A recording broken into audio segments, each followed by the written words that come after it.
Hello guys, ఎలా ఉన్నారండి అందరూ? సో అయితే ఈ వీడియోలో మనం రైల్వే ప్రీవియస్ ఇయర్లో అడిగిన ఫిజిక్స్ క్వశ్చన్స్ అంటే గ్రూప్ డి, ఎన్టీపీసీ, ఆర్పిఎఫ్, తర్వాత మనకి ఏఎల్పిలోని టెక్నీషియన్లోని అడిగిన క్వశ్చన్స్ అయితే మనం చూద్దాం. సో అలాగే క్వశ్చన్సే కాదు, మనం కాన్సెప్ట్ కూడా క్లియర్ చేసుకుందాం. సో ఫ్రెండ్ని మనం నార్మల్గా అంటే అవి డైలీ లైఫ్లో మనకి ఎలా యూజ్ అవుతాయి, సో ఇలాంటి క్వశ్చన్స్కి రిలేటెడ్గా ఇంకేం క్వశ్చన్స్ అడగవచ్చు. సో ఇలాంటి టాపిక్స్ అన్ని మంచి మంచి ఫ్యాక్ట్స్ తోటి మనం కవర్ చేసుకుందాం, ఓకేనా? సో మరి ఇంకెందుకు ఆలస్యం, మనం సుత్తి లేకుండా మ్యాటర్లోకి వెళ్ళిపోదాం. సో రైల్వే ప్రీవియస్ ఇయర్ క్వశ్చన్స్లో మనం ఫిజిక్స్లోని సో క్వశ్చన్ చూడండి ఏం అడిగాడు. The commercial unit of electrical energy is అని అడుగుతున్నాడు. The commercial unit of electrical energy అని అడుగుతున్నాడు. Option A watt, calorie, kilowatt hour and joule. So ఇక్కడ కరెక్ట్ ఆన్సర్ వచ్చేసరికి మనకి ఏంటంటే ఆప్షన్ సి, కిలోవాట్ అవర్. యాక్చువల్గా ఎలక్ట్రికల్ ఎనర్జీ అంటే పేరులోనే ఉంది ఎలక్ట్రిసిటీ, ఓకే? ఎలక్ట్రిసిటీ బిల్లు మనం యాక్చువల్గా చెప్పాలంటే మనం క్యాలిక్యులేట్ చేసినప్పుడు కూడా కిలోవాట్ అవర్లోనే, అంటే వాట్స్ అంటే మనం పవర్ అండి, వాట్స్ అంటే పవర్. సో ఇప్పుడు అయితే ఈ పవర్ని మనం ఏం చేస్తాం అంటే యాక్చువల్గా చెప్పాలంటే 1 కిలోవాట్ అంటే ఎంత అంటే యాక్చువల్గా మీరు ఈ వాల్యూ గుర్తుపెట్టుకోవాలి. 1 కిలో వాట్ అంటే ఎంత అంటే యాక్చువల్గా వాట్ అంటే సో కిలో అంటే 1000, కిలో అంటే ఎంత 1000 అంటే 1000 వాట్స్. ఇక్కడ అవర్ అని ఇచ్చాడు చూసావా, అవర్ అంటే ఏంటి 1 అవర్. 1 అవర్కి మనకి ఎంత, 1 అవర్కి 60 మినిట్స్, 1 మినిట్కి 60 సెకండ్స్, అంటే టోటల్గా ఎంత వస్తుంది 3600 వస్తుంది. సో దీన్ని మల్టిప్లై చేస్తే ఎంత, సో 3.6 × 10⁶ జోల్స్ అని మనం చెప్పొచ్చు, అంటే ఎనర్జీ మాట, ఓకేనా? దీన్నే ఎలక్ట్రికల్ ఎనర్జీ అంటాం. సో ఇది చాలా చాలా ఇంపార్టెంట్ అండి. సో ఈ వాల్యూ మాత్రం మీరు మర్చిపోద్దు అసలు. ఈ వాల్యూ నెక్స్ట్ క్వశ్చన్లో అయినా రావచ్చు, లేదంటే ఎగ్జామ్లో అయినా రావచ్చు, ఎక్కడైనా రావచ్చు. సో అది క్వశ్చన్లో మనకి ఆన్సర్ అనేది కిలోవాట్ అవర్ అని మనం చెప్పొచ్చు ఎలక్ట్రికల్ ఎనర్జీ అంటే, ఓకేనా? సో అది అందుకని ఈ వాల్యూ మాత్రం ఖచ్చితంగా గుర్తుపెట్టుకోండి, ఓకేనా? నెక్స్ట్ క్వశ్చన్ చూద్దాం. సెకండ్ క్వశ్చన్ చూడండి. The SI unit of resistance is equivalent to అని అడుగుతున్నాడు. ఎస్ఐ యూనిట్ ఆఫ్ రెసిస్టెన్స్, అసలు రెసిస్టెన్స్ అంటే ఏంటండి? అసలు రెసిస్టెన్స్ అంటే ఏంటి అసలు? ఇప్పుడు ఒక వైర్ ఉంది, ఇది గొట్టం కాదు వైరు, గుర్తుపెట్టుకోండి. సో ఇప్పుడు వైర్లోని ఇది ఒక కాపర్ వైర్ అనుకుందాం. కాపర్ వైర్లో ఏముంటాయి, ఎలక్ట్రాన్స్ ఉంటాయి. ఎలక్ట్రాన్స్ ఒక ఫ్లోలో వెళ్తూ ఉంటాయి. అయితే ఈ ఎలక్ట్రాన్స్కి ఒక అంటే ఆపోజిట్ నేచర్, ఎవరైతే రెసిస్ట్ చేస్తారో, ఇప్పుడు ఫర్ ఎగ్జాంపుల్ ఈ ఎలక్ట్రాన్స్ వెళ్లకుండా ఎవరైతే ఆపుతారో దాన్ని రెసిస్టెన్స్ అంటాం, ఓకేనా? సో ప్రతి దానికి రెసిస్టెన్స్ ఉంటుంది, ఓకేనా? సో రెసిస్టెన్స్కి ఒక కాన్సెప్టే ఉంటుంది, పెద్ద కాన్సెప్టే ఉంటుంది, ఓకేనా? అయితే ఇక్కడ ఏమడుగుతున్నాడు, SI unit of resistance is equivalent అని అడుగుతున్నాడు. నేను ఆల్రెడీ మీకు ఒక మెథడ్ చెప్పాను, ఏంటంటే మనకి ఎలక్ట్రిసిటీలో 3 థింగ్స్ అనేవి చాలా ఇంపార్టెంట్. ఏంటది? Voltage, current, resistance. సో ఎప్పుడు ఈ మెథడ్ అనేది గుర్తుపెట్టుకోండి. నేను యాక్చువల్గా మీరు గమనించారా, ఇది డిస్టెన్సు, స్పీడు, టైంలా ఉంటుంది ఫార్ములా. సో అది ఇది ఒకటిలాగా కాదు. కాకపోతే ఇక్కడ వి అంటే వోల్టేజ్, వి అంటే ఏంటి ఇక్కడ వోల్టేజ్. సో వోల్టేజ్ ఇది ఈక్వల్ టు, అంటే వి ఈక్వల్ టు ఏమని రాయొచ్చు, ఐ ఇంటూ ఆర్ అని రాయొచ్చు. ఐ అంటే కరెంట్, ఇక్కడ ఐ అంటే ఏంటి కరెంటు, ఆర్ అంటే ఏంటి ఇక్కడ రెసిస్టెన్సు, ఓకే? ఆర్ అంటే ఏంటి రెసిస్టెన్స్ అంటే ఏం లేదండి, ఒక వైర్లో కరెంట్ని అపోజ్ చేసేది, అంటే ఫ్లో అనేది వెళ్ళనివ్వకుండా చేసేది. ఫర్ ఎగ్జాంపుల్ అండి మీకు చెప్తాను చూడండి. ఇప్పుడు సన్నని ఒక వైర్ ఉంది, ఓకే? సన్నని ఒక వైర్ ఉంది, అలాగే పక్కన ఇంకొక లావు వైర్ ఉంది, ఓకేనా? లావు వైర్ ఉంది. ఇప్పుడు ఎందులో కరెంటు ఎక్కువ రెసిస్టెన్స్ అవుతుందని అడిగితే నువ్వేం చెప్తావు, ఓకేనా? ఇందులో అవుతుందని చెప్తావు. ఎందుకంటే the resistance is depends on the length of the wire, area of the wire, so cross section of the wire. So ఇలా మనం చెప్పచ్చు అన్నమాట. ఇంకొక పొడవు వైర్ ఉంది, ఓకేనా? ఇంకొక పొట్టి వైర్ ఉంది అదే సైజులో. సో ఎందులో రెసిస్టెన్స్ అంటే it is also depends on the length, ఓకేనా? రెసిస్టెన్స్ ఇలాంటి టర్మ్స్ అన్నీ వస్తాయి అన్నమాట రెసిస్టెన్స్లో, కాబట్టి బాగుంటాయి. సో మీకు అర్థమే ఉంటుంది రెసిస్టెన్స్ అంటే ద ఫ్లో ఆఫ్ ఎలక్ట్రాన్స్ని ఆపుతుంది అన్నమాట. అయితే మనకి ఇక్కడ ఫార్ములా అడిగాడు కాబట్టి, ఎస్ఐ యూనిట్ అడిగాడు కాబట్టి, ఎస్ఐ యూనిట్ మనకి రెసిస్టెన్స్కి ఏంటంటే ఫస్ట్ ఫార్ములా చెప్తున్నాను. సో ఇప్పుడు అది కరెంట్ ఫార్ములా అంటే ఏం చెప్తారు నాకు, V/R అని చెప్తారు. అదే రెసిస్టెన్స్ ఫార్ములా అంటే ఏమని చెప్తారు, V/I అని చెప్తారు. సో ఇక్కడ చాలా ఇంపార్టెంట్. ఇప్పుడు V/I అంటే ఇక్కడ నాకు ఎస్ఐ యూనిట్ కదా అడిగాడు. V అంటే మనకి ఎస్ఐ యూనిట్ ఏంటి, వోల్ట్, వోల్టేజ్ కదా, వోల్ట్లో కొలుస్తాం. కరెంట్కి ఎస్ఐ యూనిట్ ఏంటి? యాంపియర్. కరెంట్కి ఎస్ఐ యూనిట్ ఏంటి? యాంపియర్. అంటే ఇక్కడ మనకి ఏమొస్తుంది? యాంపియర్. సో ఇప్పుడు ఇది రెసిస్టెన్స్కి యూనిట్ అవుతుందన్నమాట.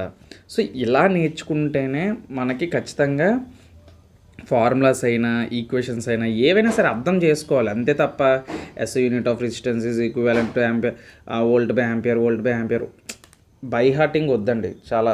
ఓకేనా? ఫార్ములా తెలుసుకోండి, ఫార్ములా నుంచే మనకి ఎస్ఐ యూనిట్ వస్తుంది. ఇది ఏంటి ఇప్పుడు? ఇది ఎస్ఐ యూనిట్, ఇది ఎస్ఐ యూనిట్ ఆఫ్ రెసిస్టెన్స్ మాట. ఓకేనా? Next question. సో ఇక నెక్స్ట్ క్వశ్చన్ చూడండి. The physical quantity having a unit of volt per ampere is dash అని అడుగుతున్నాడు.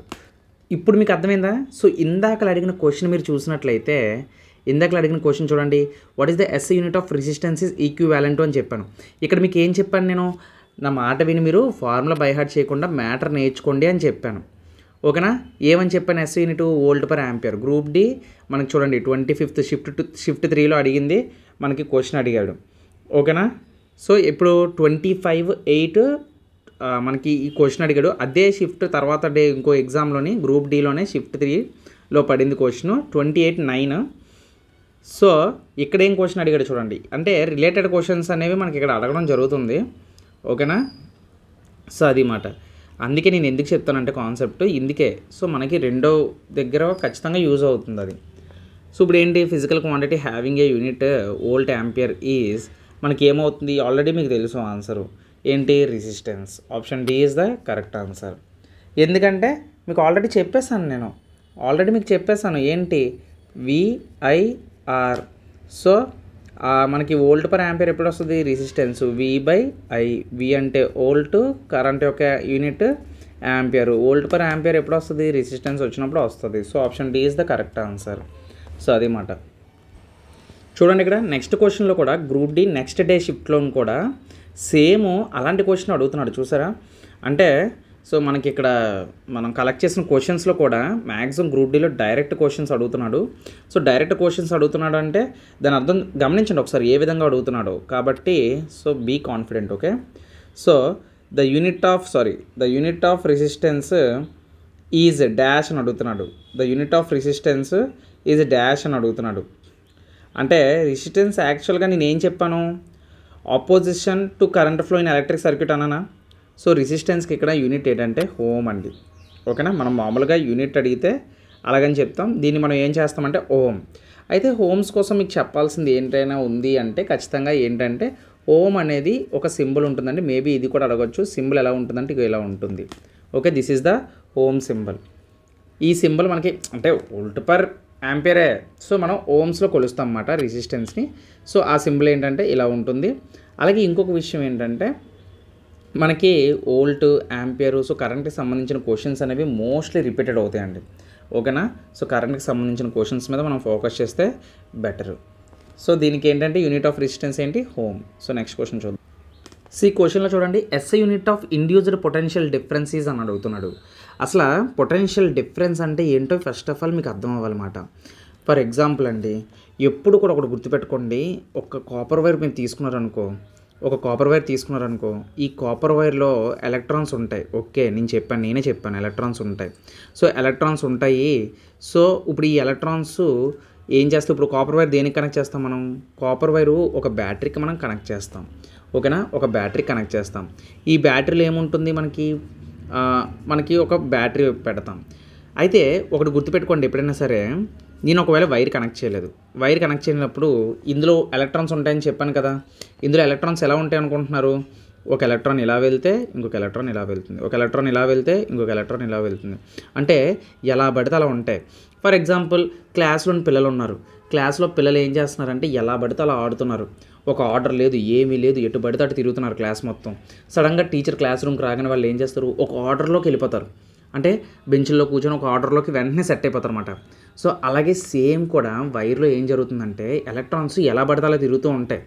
సో కాబట్టి అవి ఏం చేస్తాయంటే ఎప్పుడైతే మనం వైర్ కనెక్ట్ చేసామో బ్యాటరీకి, ఈ బ్యాటరీ ఏం చేస్తుందంటే మొత్తం ఈ ఎలక్ట్రాన్స్ అన్నిటిని కూడా ఒక సింగిల్ ఆర్డర్లో ఏం చేస్తుందంటే ఒక ఫ్లోలో వెళ్ళేలా చేస్తుంది అన్నమాట. సో ఇలా ఒక ఫ్లోలో వెళ్ళేలాగా ఒక పర్టికులర్ ఆర్డర్ని తీసుకొస్తుంది అన్నమాట. సో ఇది ఏం క్రియేట్ చేస్తుందంటే యాక్చువల్గా ఇది ఒక పొటెన్షియల్ డిఫరెన్స్ని క్రియేట్ చేస్తుంది ఈ బ్యాటరీలో ఏముంటుంది అంటే what is the potential difference అంటే యాక్చువల్గా ఇది ఒక వోల్టేజ్ని క్రియేట్ చేస్తుంది.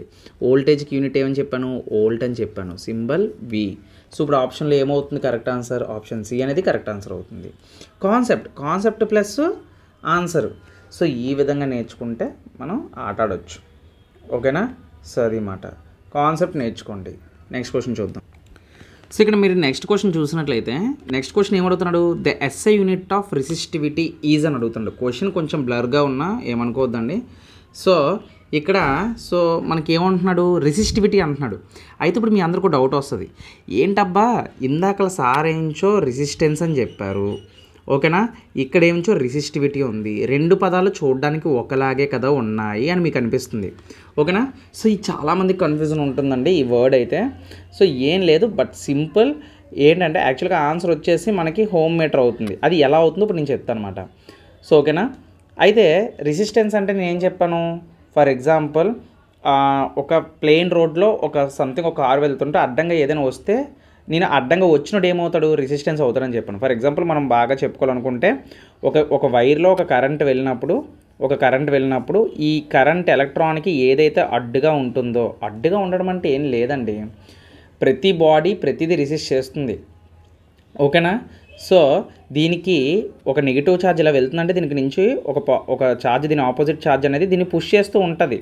ఓకేనా? సో అదే రెసిస్టెన్స్ అంటాం. ఓకేనా? ఫ్లో ఆఫ్ ఎలక్ట్రిక్ కరెంట్ని మనకి అపోజ్ చేస్తుంది అనమాట, దాన్ని మనం రెసిస్టెన్స్ అంటాం. మరి అయితే ఈ రెసిస్టెన్స్ అనేది ఎలా డిపెండ్ అవుతుందో కూడా నేను చెప్పాను. ఓకేనా? ఇది ఎలా డిపెండ్ అవుతుంది, లెంత్ మీద డిపెండ్ అయి ఉంటుంది, క్రాస్ సెక్షనల్ మీద డిపెండ్ అయి ఉంటుంది, ఏరియా మీద. ఓకేనా? సో వీటి మీద మనకి డిపెండ్ అయి ఉండడం అనేది మనం చెప్పుకున్నాం. అందుకే మీకు అర్థమయ్యేలాగా అనేసి నేను ఈ విధంగా చెప్తున్నాను అనమాట. ఫర్ ఎగ్జాంపుల్ లాంగర్ వైర్స్ చూసుకున్నాం, ఇందాకలే చెప్పాను. పొడవుగా ఉన్న వైర్స్లో ఏంటి మనకి, longer wires have more resistance. ఓకేనా? థిక్కర్ వైర్స్, ఇప్పుడు దీనికన్నా లావుగా ఉంది, ఇప్పుడు దీనికన్నా లావుగా ఉన్న వైర్ ఏంటి, ఇప్పుడు రెండిట్లో నాకు ఎందులో రెసిస్టెన్స్ ఎక్కువ ఉంటుంది, సెకండ్ దాంట్లోని నాకు రెసిస్టెన్స్ తక్కువ ఉంటుంది, ఫస్ట్ దాంట్లో రెసిస్టెన్స్ ఎక్కువ ఉంటుంది, ఇందులో తక్కువ ఉంటుంది, కింద దాంట్లో తక్కువ ఉంటుంది, పై దాంట్లో ఎక్కువ ఉంటుంది. Longer wires have more resistance, thicker wires have less resistance. ఓకేనా? సో అది మాట. రెసిస్టెన్స్ యూనిట్ ఏమని చెప్పాను నేను, హోమ్ అని చెప్పాను. దీని యొక్క సింబల్ కూడా నేను ఇలా గీసి చూపించాను. అయితే ఇప్పుడు రెసిస్టివ్కి వద్దాం. అయితే సో ఇది బేస్డ్ ఆన్ ద మెటీరియల్ మాట, అంటే దీని మీద మనకి స్పెసిఫిక్ మెటీరియల్ మీద డిపెండ్ అయ్యేదాన్ని రెసిస్టివిటీ అంటారు. సార్ అదేంటి సార్ నాకు అర్థం కాలేదు అంటున్నాను. ఫర్ ఎగ్జాంపుల్ అండి, అసలు ప్రపంచంలోనే బెస్ట్ మనకి కండక్టర్ ఏది, అసలు ఎలక్ట్రిసిటీని బాగా కండక్ట్ చేసేది ఏంటో తెలుసా మీకు, ఎలక్ట్రిసిటీని బాగా కండక్ట్ చేసేది ఏదైనా ఉంది అంటే అది సిల్వర్ అండి. ఓకేనా? మరి ఇంట్లో సిల్వర్ ఎందుకు వేసుకోము, మరి బెస్ట్ కండక్టర్ కదా ఎలక్ట్రిసిటీకి, బాగా కరెంట్ని కండక్ట్ చేస్తుంది కదంటే సిల్వర్ అంటే ఏంటి, వెండి. నువ్వు వెండితోటి వైర్లు ఎట్టావని ఎవరికైనా తెలిసిందంటే ఆడి ఇంట్లో బంగారం బదులు ఆ వైర్లు లాక్కుని పోతాడు. సో అది అయితే సిల్వర్ తర్వాత మనకి ఏమైనా ఉంది అంటే తక్కువ రేట్లోని ర్యాండమ్గా కొంచెం అల్యూమినియం, కాపర్ కన్నా ఇంకా తక్కువ రేట్లో దొరికేది ఏంటంటే అల్యూమినియం. సో ఇలాగమాట. అందుకే రోడ్డు మీద వైర్లు చూడండి అల్యూమినియంతో ఉంటాయి. ఇంట్లోని మనకి కొంచెం బెస్ట్ కండక్టర్ ఉండాలి కాబట్టి కాపర్ వైర్స్ యూజ్ చేస్తాం మనం. సో అది మాట. అంటే ఇప్పుడు మీరు కాపర్ చూసుకున్నట్లయితే ఇది మనకి ఫ్రెండ్లీ నేచర్తో ఉంటుంది. అంటే ఇప్పుడు కాపర్కి ఏమున్నట్లు, ఎక్కువ రెసిస్టివిటీ ఉన్నట్లా తక్కువ ఉన్నట్లా, ఎస్ ఆఫ్ కోర్స్ లో రెసిస్టివిటీ ఉంటుంది. ఎందుకంటే ఇప్పుడు కరెంట్ని ఆపేస్తే మనకు కరెంట్ రావాలి కదా, ఎవరైతే కరెంట్ని బాగా కండక్ట్ చేస్తారో వాళ్ళనే మనం ఇంట్లో పెట్టుకోవాలి. సో కాపరు, సిల్వరు, అల్యూమినియం వీళ్ళందరికీ ఏముంటుంది, లో రెసిస్టివిటీ ఉంటుంది. అయితే ఇప్పుడు మరి హై రెసిస్టివిటీ ఎవరికి ఉంటుంది, బేస్డ్ ఆన్ ద మెటీరియల్. అంతే కదా, మీరు ఎలక్ట్రికల్ పని చేసినప్పుడు మీరు ఏం వాడతారు, ఎస్ ఆఫ్ కోర్స్ రబ్బర్ వాడతారు. అంతే కదా, రబ్బరు తర్వాత వుడ్, ఇలాంటి క్వశ్చన్లు కూడా అడగొచ్చు. ఏంటి దేనికి లో రెసిస్టివిటీ ఉంటుందని. అసలు ఇవి ఎలక్ట్రిసిటీని కండక్ట్ చేస్తాయా? సో అప్పుడు వీటికి ఏమున్నట్లు, హై రెసిస్టివిటీ ఉన్నట్లు. అంటే దీన్ని బట్టి నీకు ఏమవుతుంది, రెసిస్టెన్స్ అంటే based on the length, area మీద డిపెండ్ అయి ఉంటుంది. మెటీరియల్ అవసరం లేదు. రెసిస్టెన్స్ ఏం చెప్తాం అంటే ప్రతి వైర్లో రెసిస్టెన్స్ ఉంటుంది. రెసిస్టివిటీ అంటే ఏం చెప్తాం, it is based on the specific material specific అని చెప్తాం అన్నమాట. అంటే ఒక మెటీరియల్ ఎంత రెసిస్ట్ చేస్తుంది ఎలక్ట్రిసిటీని అని చెప్పి బేస్డ్ ఆన్ ద మెటీరియల్ అని చెప్పేదానే రెసిస్టివిటీ. రెండు ఒకటే. సో దీన్ని మెటీరియల్ చూస్తాము, ఇది ప్రతి దాంట్లో ఉంటుందని చెప్తాం అంతే. Okay, based on the length, specific length, wire specific thickness, area చూసుకొని చెప్తాం రెసిస్టివ్ ఏంటంటే మెటీరియల్ స్పెసిఫిక్ కోసం మనం చెప్తాం అన్నమాట. ఓకేనా, ఐ హోప్ అందరికి అర్థమైంది అనుకుంటున్నాను. So based on the material, ఆ మెటీరియల్ ఎంత పొడుగు ఉంది, ఎన్ని మీటర్స్ ఉంది, ఆ మీటర్స్ బట్టి ఇది ఎంత చేస్తుంది. సో అందుకే రెసిస్టెన్స్తో కలిపి దీన్ని ఏం చేస్తామంటే లెంత్ని చూస్తాం కాబట్టి మీటర్ యాడ్ చేస్తాం అన్నమాట దీనికి. అందుకే హోమ్ మీటర్ అవుతుంది. ఎందుకంటే ఇంట్లో నువ్వు కరెంటు వైర్ బాగు చేసినప్పుడు సో ఒక పర్టికులర్ పాయింట్ని చూసుకుంటావు. సో ఇప్పుడు ఇక్కడి నుంచి ఇప్పుడు పెద్ద 100 మీటర్ల వైర్ ఉంది నా దగ్గర, ఇందులో ఎంత కరెంట్ ఎంత స్పీడ్తో ఫ్లో అవుతుంది, ఎంత రెసిస్టెన్స్ ఉందో నాకు చెప్పాలంటే ఇప్పుడు 100 మీటర్లు నేను కొలవాల్సిన అవసరం లేదు. అందులో చిన్న ముక్క తీసుకొని దాన్ని కట్ చేసి అందులో ఎంత కరెంట్ ఫ్లో అవుతుందో నేను చెప్పగలను. సో అది మాట. సో ఇలా ఇప్పుడు ఈ కాన్సెప్ట్లో చూడండి ఎన్ని పాయింట్స్ వచ్చాయో. మీకు ఒకవేళ ఎవరైనా the best conductor of the ఎలక్ట్రిసిటీని అడిగితే సిల్వర్ అని మీరు చెప్పొచ్చు. ఓకేనా, ఇది ఒక పాయింట్ అని చెప్పుకోవచ్చు జిఎస్లో. ఓకేనా, ఐ హోప్ అర్థమైంది అనుకుంటున్నాను. సో నెక్స్ట్ క్వశ్చన్ చూద్దాం. సో ఇక్కడ నెక్స్ట్ క్వశ్చన్ చూసినట్లయితే ఏమడుగుతున్నాడు, Newton is the unit to measure అని అడుగుతున్నాడు. Newton is the unit to measure అని అడుగుతున్నాడు. అసలు ఫస్ట్ ఆఫ్ ఆల్ న్యూటన్ అంటే ఏంటో మీకు తెలియాలి. సో న్యూటన్ అనేది ఒక వ్యక్తి పేరండి. సో అతను అందరికీ తెలిసే ఉంటుంది. ఒక చెట్టు కింద కూర్చుంటే యాపిల్ పండు పైన పడి గ్రావిటేషన్ కనిపెట్టడం, తర్వాత న్యూటన్స్ ఫస్ట్ లా, సెకండ్ లా, థర్డ్ లా, ఇలాంటి లాస్ని కనిపెట్టడం చేసిన వ్యక్తి. సో అసలు న్యూటన్ని మనం ఏం తీసుకుంటామంటే న్యూటన్ ఎప్పుడు కూడా ఫోర్స్ అని తీసుకుంటామండి. న్యూటన్ ఎప్పుడు కూడా ఏమని తీసుకుంటాం, ఫోర్స్ అని తీసుకుంటాం. ఓకేనా, సో ఫోర్స్ అని మళ్ళీ ఫోర్స్లో డిఫరెంట్ టైప్స్ ఆఫ్ ఫోర్స్ ఉంటుంది, అదొక అనదర్ థింగ్ అది. సో అది అయితే ఇక్కడ మీకు లేదంటే ఒక టేబుల్ ఇస్తాను మీకు, ఒక టేబుల్లా ప్రిపేర్ అయిపోండి. So quantity SI unit. So ఇప్పుడు క్వాంటిటీ వచ్చేసరికి మనకి ఏంటంటే ఇప్పుడు ఫర్ ఎగ్జాంపుల్ న్యూటన్ అన్నాను కదా, న్యూటన్ అంటే ఏం చెప్పాను, న్యూటన్ అంటే ఫోర్స్ కింద తీసుకుంటాం. ఫోర్స్ అంటే ఏంటి అసలు, ఫోర్స్ అంటే ఏంటి, ఫోర్స్ అంటే మనం న్యూటన్ అని చెప్పుకుంటాం అంతే కదా. ఫోర్స్ అంటే ఏంటి, న్యూటన్ అని చెప్పుకుంటాం. ఫర్ ఎగ్జాంపుల్ నేను ఫిజిక్స్ క్లాసెస్లో చెప్పాను, ఒక బాక్స్ ఉంటే ఒక అబ్బాయి దీన్ని తోస్తుంటే వీడి ఇచ్చే ఎనర్జీనే ఒకడు బాక్స్ని తోస్తూ ఉంటుంటే వీడి ఇచ్చే ఎనర్జీని న్యూటన్స్తో కొలుస్తాం అన్నమాట. సో అది 5 న్యూటన్ అవ్వచ్చు, 5N కానీ 10N కానీ 10N అంటమాట. N అంటే న్యూటన్ ఇక్కడ. ఓకేనా, సో అలాగే నెక్స్ట్ ఆప్షన్లో ఏమి ఇచ్చాడు, పవర్. ఇందాకలే చెప్పాను పవర్ అంటే ఏమని చెప్పాను, వాట్ అని చెప్పాను. ఓకేనా, పవర్స్ని వాట్స్లో కొలుస్తారు. ఓకేనా, సో ఎలక్ట్రిసిటీ బిల్ అంటే అప్పుడు మనం వాట్ చెప్పాం కదా, కిలో వాట్ అవర్ అని చెప్పేసి ఎలక్ట్రికల్ ఎనర్జీని మనం అలా కొలుస్తాం అన్నమాట. సో తర్వాత ప్రెషర్ని మనం చూసినట్లయితే ప్రెషర్ వచ్చేసరికి మనకి పాస్కల్స్లో కొలుస్తామండి. ఓకేనా, పాస్కల్స్లో కొలుస్తాము. ఓకేనా, పాస్కల్ గుర్తుపెట్టుకోండి ప్రెషర్ వచ్చేసరికి. అలాగే రెసిస్టెన్స్ ఏమని చెప్పాను నేను, రెసిస్టెన్స్ వచ్చేసి హోమ్ అని చెప్పాను. ఓకేనా, సో అవి ఎక్కువగా రిపీట్ అయ్యేవి ఇవే ఆప్షన్స్లో. సో ఆప్షన్ ఎలిమినేషన్ కూడా మనం చేసి క్వశ్చన్ అనేది ఆన్సర్ చేయొచ్చు ఈజీగా. ఓకే, నెక్స్ట్ క్వశ్చన్ చూద్దాం. సో నెక్స్ట్ క్వశ్చన్ చూడండి ఏమడుగుతున్నాడు, the SI unit of sound wave frequency was named in honour of which physicist అని అడుగుతున్నాడు. SI unit of sound wave అని అడుగుతున్నాడు. సో సౌండ్ వేవ్కి సంబంధించింది ఇక్కడ మనకు అడుగుతున్నాడు అనమాట. సో సౌండ్ వేవ్ అని కాదు, లైట్ వేవ్లో కూడా మనకు ఫ్రీక్వెన్సీ ఉంటుందండి. మనం వేవ్స్లో అసలు ఫ్రీక్వెన్సీని తర్వాత వేవ్ లెంత్ కోసం నేర్చుకుంటూ ఉంటాం అన్నమాట. అసలు ఫ్రీక్వెన్సీ అంటే ఏంటి, ఫస్ట్ ఆఫ్ ఆల్ సౌండ్ వేవ్ని పక్కన పెట్టండి, అసలు ఫ్రీక్వెన్సీ అంటే ఏంటి, సో దాన్ని ఎవరు కనిపెట్టారనేది మనం చూద్దాం. అసలు ఫ్రీక్వెన్సీ అంటే ఏంటంటే అసలు సౌండ్ వేవ్స్ అనేవి మనకి ఎలా ట్రావెల్ అవుతాయని చెప్తారు, మనకి సౌండ్ వేవ్ అనేది ఇలా ట్రావెల్ అవుతుందని చెప్తారు.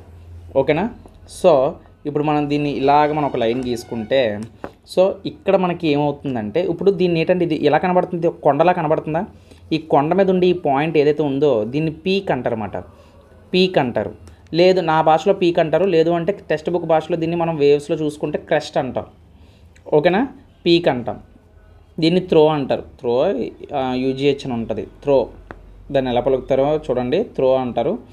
సో అయితే వేవ్ లెంత్ అన్నమాట. ఇప్పుడు ఈ కొండ నుంచి ఈ కొండకి మధ్యలో ఉండి ఈ డిస్టెన్స్ని మనం ఏమంటామంటే వేవ్ లెంత్ అంటాం. ఇప్పుడు నేను ఇక్కడ ఏ సింబల్ అయితే రాసానో దీన్ని లాంబ్డా అంటారు, దాన్ని ఏమంటారు, లాంబ్డా అంటారు. సో ఈ యొక్క డిస్టెన్స్, అందుకే వేవ్ లెంత్ అంటే ఏమని చెప్తామంటే the distance between the 2 highest peaks is called, లేదంటే the distance between the crest is called wave length అంటాం. మరి యాంప్లిట్యూడ్ అంటే ఏంటి, యాంప్లిట్యూడ్ అంటే సో ఈ యొక్క అంటే ఇప్పుడు చూడండి క్రస్ట్ యొక్క టాప్ నుంచి ఈ లైన్ వరకు ఉండే డిస్టెన్స్ని యాంప్లిట్యూడ్ అంటాం. దీన్ని ఏమంటాం? యాంప్లిట్యూడ్ అంటాం. ఓకేనా? యాంప్లిట్యూడ్ అంటాం. ఏం లేదండి యాంప్లిట్యూడ్ అంటే, మనం చూడండి డెక్ సౌండ్ పెట్టినప్పుడు సెల్ ఫోన్లోనే లేదంటే DVD ప్లేయర్స్లో చూడండి, అప్పుడులో మనకి పైకి కిందకి బేస్ వచ్చినప్పుడల్లా దుబ్ మన వచ్చినప్పుడల్లా పైకి ఒకటి ఎగురుతూ ఉంటుంది పైకి. సో అది యాంప్లిట్యూడ్ అనమాట. ఇది ఎంత పెద్దగా ఉంటే నువ్వు అంత ఎక్కువ సౌండ్ పెట్టినట్లు. లైట్ వేవ్లో చూసుకుంటే ఇది ఎంత పెద్దగా ఉంటే నువ్వు లైట్ అంత బ్రైట్గా వెలుగుతున్నట్లు. అర్థమైంది మీకు? సౌండ్ వేవ్ లైట్ వేవ్స్లో మనం ఇలాగే నేర్చుకుంటాం అన్నమాట. యాంప్లిట్యూడ్ అనేది లైట్ వేవ్లోని ఎంత పెద్ద వేవ్ ఉంటే అంత ఎక్కువ లైట్ వెలుగుతున్నట్లమాట, ఇక్కడ అంత ఎక్కువ సౌండ్ వస్తున్నట్లమాట. సో ఇక్కడ మనం చూసినట్లయితే ఇక్కడ ఒకరిని పెట్టాను నేను, ఆడికి ఒక పని ఇచ్చానమాట. ఏరా అంటే, అరే నిన్ను దాటుకొని ఇక్కడ కూర్చోబెట్టాను నిన్ను. సో ఇక్కడ కూర్చోబెట్టి ఒక నోట్స్ ఇచ్చి చెప్తున్నాను అనమాట. సో ఏమని చెప్తున్నానంటే, అరే నిన్ను దాటుకొని ఎన్ని పీక్స్ అయితే వెళ్ళాయో, అదే ఎన్ని వేవ్స్ అయితే వెళ్ళాయో ఆ వేవ్స్ అన్నీ కూడా లెక్క పెట్టరా పర్ టైము, ఇంత టైం కని, అంటే 1 సెకండ్కి ఎన్ని వెళ్తున్నాయో చెప్పరా అని అడిగానండి. సో అప్పుడు వాడు వేవ్స్ వెళ్తుంటే చెప్తూ ఉంటున్నాడు అన్నమాట నాకు, 1 వెళ్ళింది, 2 వెళ్ళింది, 3 వెళ్ళిందని. సో ఇలా లెక్క పెట్టిన వీడినే నేను ఏమని పిలుస్తానంటే ఫ్రీక్వెన్సీ అని పిలుస్తాను అనమాట. సో వీడి పేరే ఫ్రీక్వెన్సీ. వీడికి పెట్టిన సింబల్ ఏంటంటే న్యూ. ఓకేనా? అంటే వీడి షేప్లో ఉంటుంది బట్ న్యూ అంటారు దాన్ని. ఓకేనా? సో అయితే వీడు ఫ్రీక్వెన్సీ అవుతాడనమాట. వీడు ఏం చెప్తాడంటే వీడు నెంబర్ ఆఫ్ వేవ్స్ ఎన్నో చెప్తాడనమాట per unit time. Number of waves per unit time, ఒక యూనిట్ టైంలో ఎన్ని వేవ్స్ వెళ్ళాయనో వీడు నాకు చెప్తాడనమాట. వీడినే ఫ్రీక్వెన్సీ అంటాం. ఇది వీడి పేరు ఏంటంటే హెన్రిచ్ రుడాల్ఫ్ హెడ్జ్ అనమాట. హెన్రిచ్ రుడాల్ఫ్ హెడ్జ్ అని పిలుస్తాం అన్నమాట. సో అందుకే మనకి ఇక్కడ ఆప్షన్ ఏమవుతుందంటే option B is the correct answer. So అయితే ఇక్కడ ఫ్రీక్వెన్సీ ఎప్పుడు గుర్తుపెట్టుకోండి, frequency always in the units of frequency is hertz అని చెప్పాలి. ఓకేనా? ఆడిపేరే. అంటే అప్పుడులో ఏంటంటే ఈయన ఒక జర్మన్ శాస్త్రవేత్త, ఈయన జర్మన్ ఫిజిక్స్ట్ అంటారు ఇతన్ని.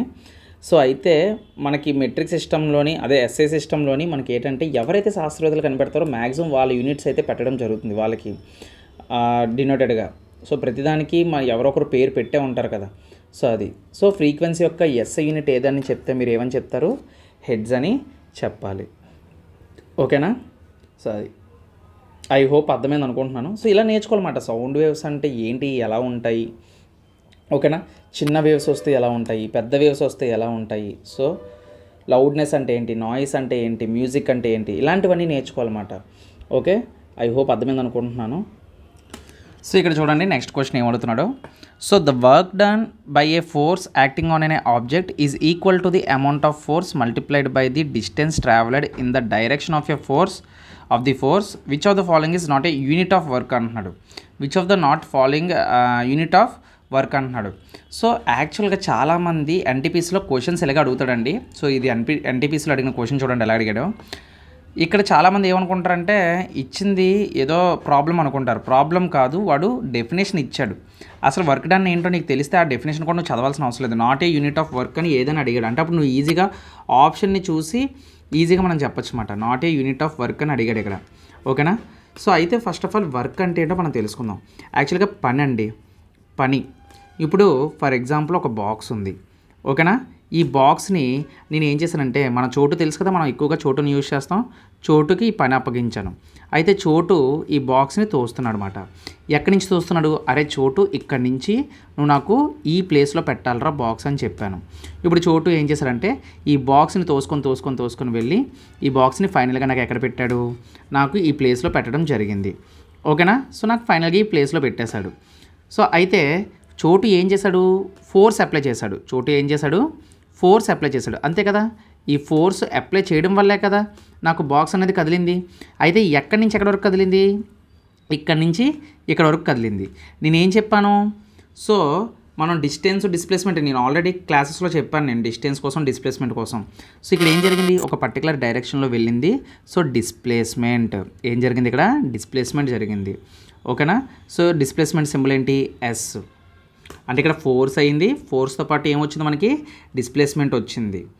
అంటే దీన్ని బట్టి వర్క్ అంటే మనం ఏం చెప్పొచ్చు? వర్క్ అంటే W=F×S అని చెప్పొచ్చు కదా, F×S అని చెప్పొచ్చు. సో అయితే ఇక్కడ మనకి డైరెక్షన్ ఆఫ్ ది ఫోర్స్ అని అడిగితే మీరు ట్రిగ్నోమెట్రీలో నేర్చుకుంటూ ఉంటారు. Direction of the base perpendicular నేను ట్రిగ్నోమెట్రీలో చెప్పాను, ప్రాబ్లమ్స్లో కూడా చెప్పాను నేను. సో ఇక్కడ మనకి ఏం యాడ్ అవుతుందంటే డైరెక్షన్ గురించి చెప్పినప్పుడు కాస్ థీటా యాడ్ అవుతుంది. అంటే ఎఫ్ఎస్ కాస్ థీటా అంటారు. వర్క్ డన్ ఫార్ములా ఏంటి? W equal to FS cos theta అంటారు. సింపుల్ అండి. చూడండి డిస్ప్లేస్మెంట్ ఎఫ్ ఎలా వచ్చింది, ఎస్ ఎలా వచ్చింది, కాస్ థీటా ఎలా వచ్చింది నేను చెప్పాను. The object in the direction of force. Direction of force ఒక డైరెక్షన్ తీసుకున్నప్పుడు ఈ డైరెక్షన్ వల్ల కాస్ థీటా వచ్చింది. థీటా అంటేనే యాంగిల్, థీటా అంటే యాంగిల్ ఇక్కడ. సో ఇప్పుడు దీన్ని బట్టి మనం ఏం చెప్పచ్చు? నేనేం చెప్పాను? ఫోర్స్ అంటే న్యూటన్ వాల్యూ న్యూటన్ అని చెప్పాను. ఏం చెప్పాను? ఫోర్స్ అంటే న్యూటన్ అని చెప్పాను. అలాగే నేను డిస్ప్లేస్మెంట్ అంటే ఏంటో కూడా చెప్పాను. డిస్ప్లేస్మెంట్ మీటర్లో కొలుస్తానని చెప్పాను. అంటే వచ్చేసింది నాకు వర్క్ డన్ ఎస్ఐ యూనిట్ ఏంటి ఇప్పుడు? వర్క్ ఎస్ఐ యూనిట్ ఏంటి ఇప్పుడు నాకు చెప్పండి? Newton metre. కానీ ఆప్షన్లో న్యూటన్ మీటర్ మనకి ఏంటి ఇక్కడ? న్యూటన్ మీటర్ ఉందా? ఎస్ ఉంది. న్యూటన్ మీటర్ మనకు అవుతుంది. Not a unit of work అంటున్నాడు. అంటే Newton metre is a correct answer, but వాడు not a unit of work అని అడుగుతున్నాడు. అంటే అది అయ్యే అవకాశం లేదు. అసలు జౌల్ అంటే ఏంటి? మనకి ఇది ఎనర్జీకి సంబంధించి. ఇందాక జౌల్ అంటే చెప్పాను నేను, ఓకేనా? సో యాక్చువల్గా జౌల్ అంటే మనం ఎనర్జీ, ఇక్కడ ఎనర్జీ యూజ్ చేశారు కదా. మనం వర్క్లో కూడా న్యూటన్ మీటర్ మనం ఏమని చెప్తామంటే జౌల్ అని చెప్తాం, ఓకేనా? జౌల్ అని చెప్తాం. అంటే న్యూటన్ మీటర్ అన్నా పర్వాలేదు, జౌల్ అన్నా పర్వాలేదు, ఓకేనా? సో అది ఈవెన్ న్యూటన్ని కూడా మనం ఎలా రాయొచ్చు అంటే, ఈ న్యూటన్ని కూడా మనం ఎలా రాయొచ్చు అంటే ఇందాక నేను చెప్పలే కదా, KG metre per second square ఇలా కూడా రాయొచ్చు అన్నమాట. దీన్ని ఏమని రాయొచ్చు? KG metre per second square. So అది మాట KG metre per second square. అంటే జౌల్ కూడా వర్కే, not a unit of work కాదు, ఓకేనా? సో అది అయితే ఈ జౌల్ని మనం ఇంకెలా రాయొచ్చు? ఇప్పుడు చూడండి ఇక్కడ జౌల్ అని రాసుకోవచ్చు అని చెప్పాను. న్యూటన్ మీటర్ని మనం న్యూటన్ని ఎలా రాసుకోవచ్చు అని చెప్పాను. ఇప్పుడు చూడండి, మీకు జాగ్రత్తగా చూడండి, మీకు చెప్తాను. న్యూటన్ని మనం KG metre per second square అని రాసుకోవచ్చు. ఇప్పుడు దీన్ని ఇక్కడ సబ్మిట్ చేస్తాను. KG metre per second square అని రాస్తాను. ఆల్రెడీ ఇక్కడ మీటర్ ఉంది. సో మీటర్ ఇంటూ మీటర్ ఏమవుతుంది? మీటర్ స్క్వేర్ అవుతుంది కదా, అంతే కదా. సో మీటర్ స్క్వేర్ అవుతుంది. అంటే KG metre square per second square is the work done unit. So న్యూటన్ని ఇలా రాసుకోవచ్చు అండి. న్యూటన్ ఎప్పుడైనా గుర్తుపెట్టుకోండి, KG metre per second square అని రాసుకోవచ్చు. అంటే KG metre square per second square కూడా మనకి ఏంటి? Work done unit. So option A అనేది వర్క్ డన్ యూనిట్ కాదు, ఓకేనా? సో అది ఈ విధంగా కాన్సెప్చువల్ అనేది మనం గెయిన్ చేసుకుంటే పర్టిక్యులర్గా ఇలాంటి క్వశ్చన్స్కి మనం ఎలా అయినా సాల్వ్ చేయొచ్చు. సో అది సబ్జెక్ట్ నాలెడ్జ్ ఏదైనా సరే ఒకటే మనం అనుకోవాలి, ఓకేనా? సో అది న్యూటన్ని KG metre per second square అని రాసుకోవచ్చు. అదే ఇప్పుడు ఎస్ యూనిట్ ఆఫ్ ఫోర్స్ అంటే ఫోర్స్ ఇంటూ డిస్ప్లేస్మెంట్. ఫార్ములా తెలియాలి. వర్క్ అంటే నేను ఏం చెప్పాను? చోటు చేసిన పని. Force into displacement. ఎస్ ఒక పర్టికులర్ డైరెక్షన్లో వెళ్తుంది కాబట్టి కాస్ థీటా బేస్, ఓకేనా? బేస్ కదా, కాస్ థీటా. సో అది మాట ఎఫ్ఎస్ కాస్ థీటా, ఓకేనా? ఐ హోప్ అర్థమవుతుంది అనుకుంటున్నాను. ఎందుకు సార్ ఇప్పుడు ఒక క్వశ్చన్ యాక్చువల్గా నన్ను అడిగితేనండి చాలామంది ఏం చెప్తారంటే, సో న్యూటన్కి వర్క్ అంటే ఇలాగా, సో దీనికి ఇలాగ జరుగుతుందని చెప్పి వదిలేస్తారు. అది కాదు. సో దాని డెప్త్ వెళ్ళిపోవాలి మనం. ఒక క్వశ్చన్లోకి వెళ్ళామంటే నెక్స్ట్ టైం ఆ రిలేటెడ్ క్వశ్చన్ వచ్చిందంటే దానికి మనం కరెక్ట్గా ఆన్సర్ చేసేయాలన్నమాట. సో అది అందుకే నేను క్వశ్చన్లో తక్కువ చెప్పినా మ్యాటర్ ఎక్కువ ఉంటుంది అన్నమాట. సో అందుకని నెక్స్ట్ క్వశ్చన్ చూద్దాం. ఇప్పుడు చూసారా, నెక్స్ట్ క్వశ్చన్ చూసారా, ఎన్టీపీసీలో అడిగిన క్వశ్చన్ మళ్ళీ రిలేటెడ్ క్వశ్చన్ వచ్చింది చూసారా. ఏమడుగుతున్నాడు ఇక్కడ? యూనిట్ ఆఫ్ ఫోర్స్ అని అడుగుతున్నాడు. సో ఇక్కడ ఏమడుగుతున్నాడు? యూనిట్ ఆఫ్ ఫోర్స్ అని అడుగుతున్నాడు. ఇందాకలే చెప్పుకున్నాం మనం, ఫోర్స్ అంటే మనం ఏమని చెప్పుకున్నాం? ఫోర్స్కి యూనిట్ ఏమని చెప్పుకున్నాం? న్యూటన్ అని చెప్పుకున్నాం. కానీ న్యూటన్ ఇచ్చాడు ఇక్కడ, ఇవ్వలేదు. అప్పుడే నేనేం చెప్పాను? న్యూటన్ అని రాసుకోవచ్చు. లేదు అంటే ఇంకేం చెప్పాను నేను? KG metre per second square అని రాసుకోవచ్చు. ఇప్పుడు ఈ సెకండ్ స్క్వేర్ పైకి వస్తే ఏమవుతుంది? KG metre second power of -2, second inverse టైప్లో ఇన్వర్స్ ఆఫ్ -2, ఓకేనా? సో అంటే ఇక్కడ ఏమవుతుంది? Option B is the correct answer అవుతుంది. ఇప్పుడైనా చూడండి, డినామినేటర్లో ఉండేది పైకి వచ్చిందంటే మైనస్ అవుతుంది, ఓకేనా? ఫర్ ఎగ్జాంపుల్ ఇప్పుడు 1/x అని ఉన్నది, పైకి వచ్చింది అనుకోండి x పవర్ ఆఫ్ -1 అవుతుంది, ఓకేనా? సో ఆ విధంగా అన్నమాట, ఓకేనా? ఫర్ ఎగ్జాంపుల్ డిస్టెన్స్కి మీటర్ పర్ సెకండ్ ఉంది, దీన్ని ఎలా రాసుకోవచ్చు? మీటర్ సెకండ్ ఇన్వర్స్ అని రాసుకోవచ్చు, ఓకేనా? సో ఆ విధంగా అన్నమాట. సో పైకి వచ్చింది కాబట్టి option B is the correct answer అవుతుంది. సో ఈ విధంగా మనం ఆన్సర్ అనేది చేయొచ్చు, మరి అవును, ఫోర్స్ అంటే ఏంటో చెప్పన పోనీ.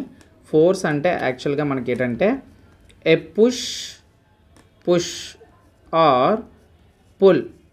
ఏంటి సార్ ఫోర్స్ అంటే ఇలా చెప్తున్నారు, పుష్ ఏంటి పుల్ ఏంటి? ఇప్పుడు నువ్వు దేన్నైనా సరే పుష్ చేసావు అనుకో, అది ఫోర్స్. ఓకేనా? అలాగే ఫర్ ఎగ్జాంపుల్ ఈ ఆబ్జెక్ట్కి ఒక తాడు కట్టావు, ఈ తాడుతో నువ్వేం చేస్తున్నావు, వెనక్కి లాగుతున్నావు. అంటే ఇక్కడ ఏం చేస్తున్నావు, ఇక్కడ పుష్ చేస్తున్నావు, ఇక్కడ ఏం చేస్తున్నావు, పుల్ చేస్తున్నావు. రెండు చోట్ల నువ్వేం చేస్తున్నావు, ఫోర్స్ని అప్లై చేస్తున్నావు. అయితే మరి ఫోర్స్ని అప్లై చేస్తున్నావు అంటే చాలా కష్టపడుతున్నావు అంటే ఈ బాక్స్లో ఏమున్నట్లు, మాస్ ఉన్నట్లు. అంటే మాస్ అంటే ఏంటి, మనకి బరువు అంటే మాస్ వెయిట్ డిఫరెంట్ అండి, మళ్ళీ కన్ఫ్యూజ్ అవ్వద్దు. మాస్ ఉన్నట్లు.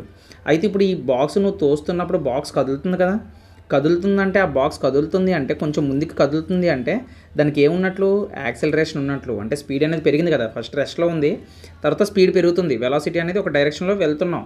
సో యాక్సెలరేషన్ ఇస్తున్నావు కదా, సో అందుకే యాక్సెలరేషన్ ఉంటుంది, మాసు ఉంటుంది. సో ఈ రెండు ఉంటాయి కాబట్టి the product of mass and acceleration we call force. ఫోర్స్కి definition a push or pull.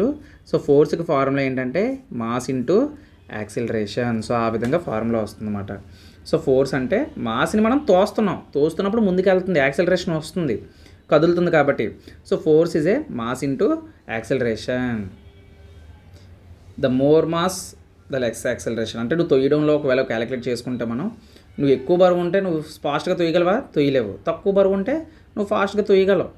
So అది మాట. సో ఆ విధంగా మనం చేయొచ్చు. ఐ హోప్ ఈ సెషన్ అర్థమైంది అనుకుంటున్నాను. సో 10 క్వశ్చన్లకే 30 minutes అనేవి అయిపోయాయి, చూసారా? కాకపోతే సబ్జెక్ట్ నాలెడ్జ్ మీరు బాగా నేర్చుకుంటారండి. మీరు గ్రేట్ మైండ్స్, పర్వాలేదు. మీకు ఇప్పుడు ఈ సెషన్ అర్థమైందంటే ఆటోమేటిక్గా మీకు ఆల్రెడీ ఇమాజినేషన్ పవర్ అనేది చాలా పర్ఫెక్ట్గా ఉందని అర్థం. సో మీకు ఈ సెషన్ నచ్చితే లైక్ చేయండి, షేర్ చేయండి, నన్ను సపోర్ట్ చేయండి. మనది చాలా లోయెస్ట్ ఛానల్ మీకు తెలుసు. కాకపోతే నాకు ఎన్ని వ్యూస్ వచ్చినా పర్వాలేదు, బట్ మీకైతే ఖచ్చితంగా హెల్ప్ అవుతుందని అనుకుంటున్నాను. కాకపోతే మీ దగ్గర నుంచి ఒక్క స్మాల్ లైక్ అంతే, ఒక లైక్ చేయండి. జస్ట్ లైక్ చేస్తే ఎక్కువ మందికి వెళ్తుందని అంటున్నారు. కాబట్టి నెక్స్ట్ సెషన్లో ఇంకొన్ని క్వశ్చన్స్ తోటి మొత్తం ఈ విధంగా మనం టోటల్గా ఫిజిక్స్ లెసన్లు కంప్లీట్ చేద్దాం. ఓకేనా?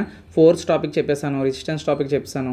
సో కాన్సెప్ట్లు చెప్పేస్తున్నాను కదా, సో కాన్సెప్ట్ చెప్పేస్తున్నాను కాబట్టి మీకు లెసన్లు కూడా కంప్లీట్ అయిపోతాయి. ఓకేనా? చాలామంది లెసన్స్ అడుగుతున్నారు, లెసన్స్ కూడా చేస్తాను, బట్ ఈ విధంగా చేస్తే ఇంకొంచెం ఫాస్ట్గా అయిపోతుంది అన్నమాట. ఓకే, మనకి సిలబస్ కవరింగ్ అనేది. ఓకేనా? నెక్స్ట్ వీడియోలో మళ్ళీ కలుద్దాం. Until then keep watching. జై హింద్.